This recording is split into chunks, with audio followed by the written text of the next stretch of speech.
Hola queridos amigos, bienvenidos a este nuevo episodio del podcast. Hoy lo hemos titulado Tapabocas y Literalismo. Bueno, un mes casi que llevaba sin publicar algo aquí en el podcast. Han pasado muchas cosas en el intermedio. Hemos tenido el lanzamiento del nuevo libro Hemos Pecado, que ya les estuve hablando un poco de él y seguramente muchos de ustedes por las redes sociales saben al respecto. Estoy muy agradecido por diferentes personas que han decidido apoyar este proyecto, no solamente comprando y adquiriendo el libro, sino también generando espacios como un par de lives que tuve con mi amigo Abner de Cancionero Cristiano, con mi amigo Itiel Arroyo, también ahí a través de Instagram. Entonces, todo esto ha permitido que hayamos esparcido la noticia del lanzamiento del libro, así que para mí es muy significativo esto y pues obviamente eso implica tiempo, además obviamente de todo mi trabajo dentro de mi comunidad de fe. Entonces por esa razón no había tomado el tiempo para grabar y sentarme a grabar un podcast, pero tenía algo que decir y no simplemente tener que decir algo. Así que se me ocurrió una idea y quería compartirla con ustedes. Entonces, resulta que en el marco de esta pandemia, otra cosa buena que ha pasado es que a todas estas cumplí 35 años y ya me vacunaron porque ya estoy dentro del rango de edad de vacunación ahorita. Y entonces, en medio de esto de la pandemia, de este mes tan movido, resulta que me di cuenta de algo, y es que yo no sé si a ustedes les ha pasado, pero creo que en todo el planeta prácticamente hemos tenido que utilizar los tapabocas. En el sur del continente lo llaman barbijos, otros lo llaman cubrebocas, de distintas maneras se llama, pero entonces nosotros aquí en Colombia le decimos el tapabocas. Pues resulta que el tapabocas, muchas personas, yo no sé si se han dado cuenta de eso, lo utilizan de una forma bastante extraña y que a mí personalmente me desespera. Como que ya uno está tan sistematizado con esta situación y esta circunstancia que es muy raro ver a una persona sin un tapabocas en la calle, o a uno le da desespero cuando lo cargan ahí como en la mano, sin ninguna razón aparente. O sea, no están comiendo, no están tomando nada, sino que no les importa. O personas que utilizan tapabocas, que piensan que una pañoleta es un tapabocas, entonces se lo ponen ahí como si fuera más cool. Un amigo médico hace un tiempo nos dijo como no, eso no sirve de nada, incluso los tapabocas de tela no sirven de nada. ¿Usted cuando ha visto a un médico, por muy cool que sea y por muy Dolce Gabbana que utilice, cuando lo ha visto entrar en una sala de cirugías con un tapaboca de tela? No, ellos utilizan tapabocas desechables que son micrococidos de tal manera que no permiten que pasen los virus ni las bacterias, etcétera. Entonces como que son especializados. Pero en este mundo del tapabocas ha habido mil cosas distintas y particularmente me quiero enfocar en aquellas personas. A mí me da, y lo confieso, como un sentimiento de ira de ver que utilizan mal tapabocas. Es decir, se tapan solo la boca, pero la nariz la dejan por fuera. Uy, eso me da como una ira, una rabia. Entiendo que a veces uno hablando se le baje un poco el tapabocas, pero hay gente que lo utiliza así porque piensa que es así, que utiliza el tapabocas solo tapando la boca pero no la nariz. A mí me llama mucho la atención, incluso la alcaldesa al principio de esto usó una expresión muy coloquial, pero pues gracias a Dios nunca se implementó porque sería horrible, que era el cubreñatas. Porque enseñatas, pues yo no sé, ya eso lo usaban los abuelitos, esa palabra yo nunca la he escuchado en generaciones más actuales, pero se referían fundamentalmente a todo el aparato respiratorio, incluyendo la boca, la nariz, y pues obviamente las ñatas se refería también como a los cachetes y todo eso. El punto es que me di cuenta de algo muy interesante, y es que estas personas, si lo llamamos tapabocas, esas personas literalmente están haciendo lo que deben hacer, se están tapando la boca. Pero en términos funcionales, en términos prácticos y reales de protegerse y proteger a otros, no están haciendo absolutamente nada. Porque si efectivamente el ingreso y la salida de aire no ocurre solamente por la boca, sino también por la nariz, el taparte solo la boca no está contribuyendo a ese propósito que tienes de protegerte y de proteger a otros. O sea, literalmente, ¿sí? Literalmente. Si solo dijera, es porque no dice, ahí no está especificado que diga cubre nariz y boca. O no dice tapa nariz y boca. No, solo dice tapabocas. O sea, literalmente solo dice tapar la boca. Y la boca no incluye la nariz. Entonces, literalmente, si te pegas a la palabra, al extracto de la palabra, a la etimología de la palabra, pues lo estarías aplicando si dejas la nariz por fuera. Pero te das cuenta lo peligroso que puede ser el literalismo en este punto. Porque el literalismo es cuando se toma al pie de la letra cierta ley, por ejemplo, pero no se toma el espíritu de esa ley. Cuando se impone de una forma absoluta, y bueno, hay otras formas de literalismo, ¿no es cierto?, donde hablamos normalmente cuando se habla de los estudios bíblicos, hay formas de literalismo que también potencialmente pueden ser peligrosas, donde no se toma en cuenta el género literario del cual se toma un pasaje, un versículo o alguna cosa así por el estilo, sino que se aplica literalmente, ¿no? Ahí lo dice, entonces tiene que ser así. Pasaba en muchas ocasiones, había muchas personas que pensaban que la Biblia, que la tierra tenía una especie de columnas, porque hay un pasaje por allá en los Salmos donde en una poesía dice que Dios puso los cimientos de la tierra. No, entonces la tierra debe tener un tubo por debajo que la sostiene.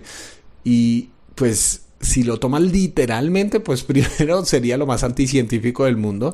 Segundo, no hay ninguna comprobación. Entonces la gente dice, si ve la Biblia se equivoca, pero es que tienes que tener en cuenta el género literario, ¿no es cierto?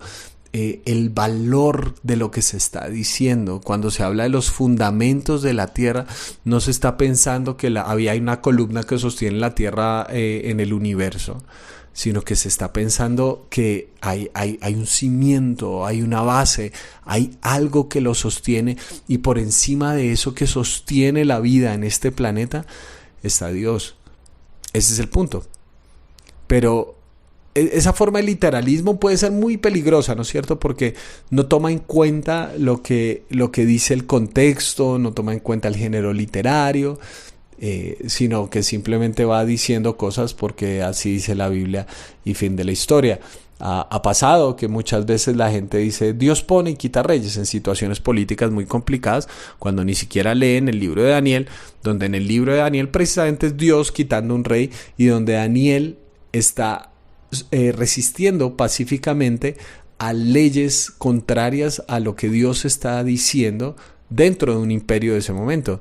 Daniel era una especie de rebelde dentro del imperio de ese entonces, una persona que tenía una posición política muy alta.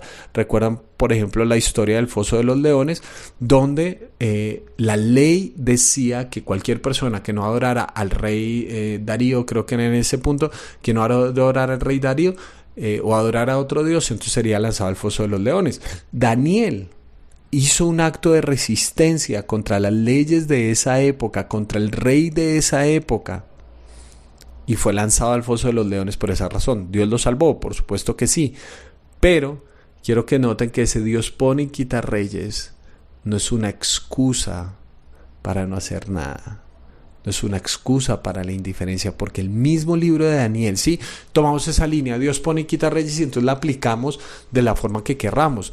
Eso es un problema del literalismo, que solamente toma unos versículos aquí y allá según la conveniencia, pero no toma todo el espíritu de lo que se está diciendo, no toma todo el sentido ni el género literario, ni siquiera lee el contexto. Es un peligro muy grande que ocurre dentro del pueblo de Dios, dentro de la humanidad, y no ocurre solamente ahorita. sino ha ocurrido durante mucho tiempo. Podríamos llamarlos la religión tapabocas, que aplica al pie de la letra y no se da cuenta que en el proceso de aplicar al pie de la letra puede estar haciendo más daño que bien. Hay una escena que me llama mucho la atención de Jesús en Lucas capítulo 14, donde Jesús está comiendo con uno de los fariseos, el más notable de los fariseos, una persona muy reconocida, ¿no? Y pasa algo muy interesante. Un día, dice Lucas capítulo 14, un día Jesús fue a comer a casa de un notable de los fariseos. Era sábado, así que estos estaban acechando a Jesús. Allí delante de él estaba un hombre enfermo de hidropesia. Jesús le preguntó a los expertos en la ley y a los fariseos: ¿está permitido o no sanar en sábado? Pero ellos se quedaron callados. Entonces tomó al hombre, lo sanó y lo despidió. También les dijo: si uno de ustedes tiene un hijo o un buey que se le cae en un pozo, ¿no lo saca enseguida aunque sea un sábado? Y no pudieron contestarle nada. Quiero que noten la elocuencia de esos silencios. Eran maestros de la ley, o sea, personas que estaban aplicando la ley, y dice aquí que estaban al acecho, porque se estaban dando cuenta que Jesús estaba haciendo cosas los sábados, y se supone que el sábado es el día de reposo absoluto para los judíos, así que no se puede hacer nada. ¿Y qué es lo que pasa? Que si una persona se dice ser maestro y lo están siguiendo, pero está desobedeciendo las leyes, entonces esa persona debería ser puesta en duda su reputación. Por eso estaban al acecho. Es muy interesante que no tenían ninguna actividad el sábado. Criticaban cualquiera que tuviera una actividad, pero están en alerta, no están en descanso. Están acechando a Jesús, están mirando qué caída hay. Y es esta pregunta. Tenemos a este ser humano ante nosotros que tiene esta enfermedad, hidropesia. Esta enfermedad que le ha dañado la vida, esta enfermedad que lo ha limitado, esta enfermedad que le duele. Lo tenemos aquí frente a nosotros. Y ustedes ni siquiera lo han podido sanar. Toda su capacidad religiosa no lo ha podido sanar, por eso está enfermo, ¿sí? Y este hombre viene un sábado. ¿Qué hacemos? ¿Qué hacemos? ¿Van a poner una barrera para eso? ¿Qué hacemos? ¿Qué debería hacer uno? Yo creo que el silencio termina por ser elocuente, porque la respuesta natural de cualquiera de nosotros sería: no, pues sánelo. ¿Cuál es el problema? ¿Sí? ¿Cuál es el problema de sanarlo? Pero es ahí donde entra a luchar internamente con estas personas la ley que ellos tienen escritos. ¿Por qué? Porque el Sabbat para los judíos era muy importante, porque es el descanso que Dios les ha dado. Y el Sabbat no es solamente una situación semanal, sino es un modo de vida donde ellos toman reposo, ¿sí? Donde ellos intencionalmente pausan. Y este periodo de cada semana del Sabbat se iba a repetir cada cierto tiempo a la luz de toda la tierra. No solamente ellos iban a descansar, sino que la tierra iba a descansar. Pero parte del problema de la antigüedad es que cuando se habla del exilio, de por qué el pueblo de Israel fue exiliado a Babilonia, por qué salió de la tierra, tiene que ver con el descanso, porque el pueblo de Israel no le dio el descanso a la tierra, entonces la tierra lo vomitó, dice literalmente, lo vomitó para tener su propio descanso. Entonces para ellos, ¿sí? No le dimos descanso a la tierra. Entonces, si no queremos volver al exilio, ellos ya habían regresado de Babilonia, estaban en Palestina, obviamente conquistados por los romanos, pero estaban en su tierra. Entonces la pregunta es: ¿cómo no volvemos a eso? ¿Cómo no volvemos a ser expulsados de nuestra propia tierra? Una de las cosas que más tenemos que guardar es el Shabbat, tenemos que guardar el descanso, y tenían que ser muy rigurosos. Las leyes específicas de los fariseos en cuanto a qué podían o no se podía hacer el día sábado son muy rigurosas. ¿Cuántos metros de tela una persona máximo podía tejer en el día de reposo? ¿Cuántas cuánto peso de harina podía cargar una persona en el día de reposo. Así de específico era, cuántos pasos podías dar en el día de reposo. Eran muy específicos. ¿Por qué? Porque no querían fallarle nuevamente a Dios con esto del Sabbat y que terminaran expulsados de la tierra. Entonces, el guardar el día de reposo se había convertido para ellos literalmente en una cuestión casi de vida o muerte. Tanto que llega una persona enferma y empieza a chocar con una ley. Porque si sanas a una persona, se supone que estás haciendo alguna clase de esfuerzo o trabajo divino. Estás poniendo a Dios a trabajar, a intervenir en un Shabbat. Y además de eso, esa persona, si no caminaba bien, va a tener que caminar para dirigirse de nuevo a su casa. Y entonces esa persona va a violar la cantidad de pasos que debe dar en el Shabbat. ¿Te das cuenta toda la serie de preguntas que se levanta dentro de ellos? Si dijéramos literalmente, si Jesús debía sanar a esa persona, literalmente, la respuesta debería ser que no. Porque ahí estaba la ley, especificada y escrita. Pero, gracias a Dios, Jesús no se quedó en un literalismo estéril, sino que lo trascendió. Que en medio de los silencios del literalismo que estaba en el corazón de los fariseos, Él habló para sanar a este hombre. Él habló para ver más allá de eso que estaba literalmente escrito, y fue un paso más allá y fue más atrás, incluso en el libro de Génesis, donde Dios creó al ser humano y dijo que era bueno en gran manera. Donde trata de traer una nueva creación en medio de este mundo atado a tanta maldad, y que incluso es capaz de utilizar la ley de Dios, algo bueno por naturaleza, y lo tuerce para seguir promoviendo el reino de la maldad.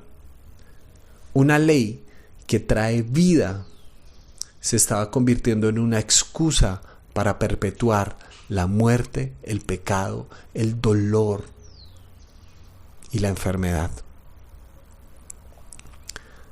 Me llama la atención la capacidad que tenemos los seres humanos de convertir algo tan bueno por nuestras obsesiones metodológicas en algo que es potencialmente tóxico y dañino para las personas. Y así, lastimosamente, terminamos como las personas del tapabocas, que solo lo usan para tapar las bocas, pero no sus narices. Y en lugar de protegerse y de proteger a otros, lo que hacen potencialmente es dañarlos por no utilizarlos adecuadamente. Sí, son literalistas, pero en el proceso no se dan cuenta del daño que pueden estar haciendo. Mi oración es que nos parezcamos más a Jesús, quien fue capaz de trascender lo que literalmente decía la ley, y miró el corazón de esta persona y sintonizó su corazón con el de Dios y trajo vida aun cuando la ley podía escribir para esa persona muerte.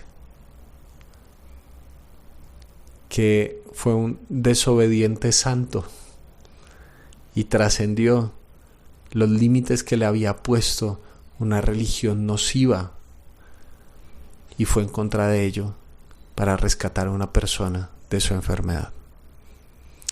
Espero que puedas pensar eso que significa en tu contexto, en tu realidad, y si quieres hablar de eso, estoy para servirte y me gustaría escuchar qué ideas vienen a tu cabeza. Por lo pronto, nos vemos en un próximo episodio y te mando un gran abrazo.